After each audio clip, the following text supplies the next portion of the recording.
নমস্কার, আমাদের পুরী ঘোরার শেষ পর্বে আপনাদের সকলকে স্বাগত। আজই আমাদের পুরীতে শেষ দিন, তাই সকাল সকাল তৈরি হয়ে আমরা চলে গিয়েছিলাম সমুদ্রের ধারে। কত ভিড় দেখুন।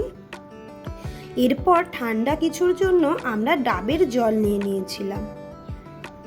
তারপর ব্রেকফাস্টের উদ্দেশ্যে চলে গেলাম, নিয়েছিলাম ব্রেড টোস্ট।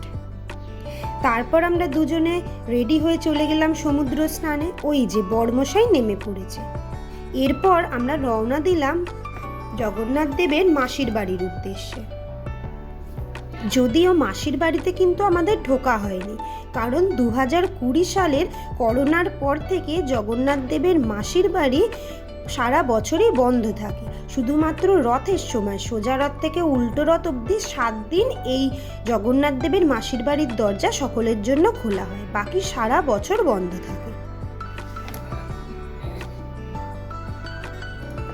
এরপর আমরা গেলাম আবার জগন্নাথ মন্দির দর্শনে। আজই তো চলে যাব ভুবনেশ্বর, আমাদের শেষ দিন পুরীতে, তাই শেষবারের মতো দু চোখ ভরে মন ভরে মন্দিরটিকে দেখার জন্য আবার আমরা চলে গেলাম।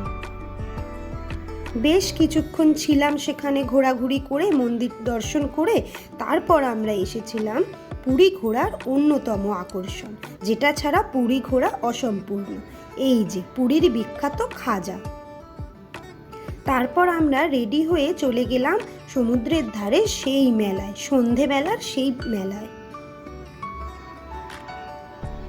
রং বেরঙের প্রচুর জিনিস, হার, চুড়ি, কানের, সমস্ত কিছুতে চোখ আটকে যায়।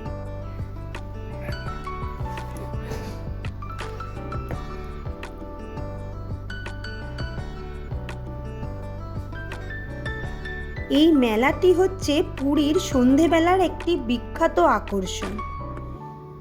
এত সুন্দর লাগে এই মেলাটি ঘুরতে, আমি কিছু কিনি বা নাই কিনি, এই মেলায় আমি ঘোরা চাই।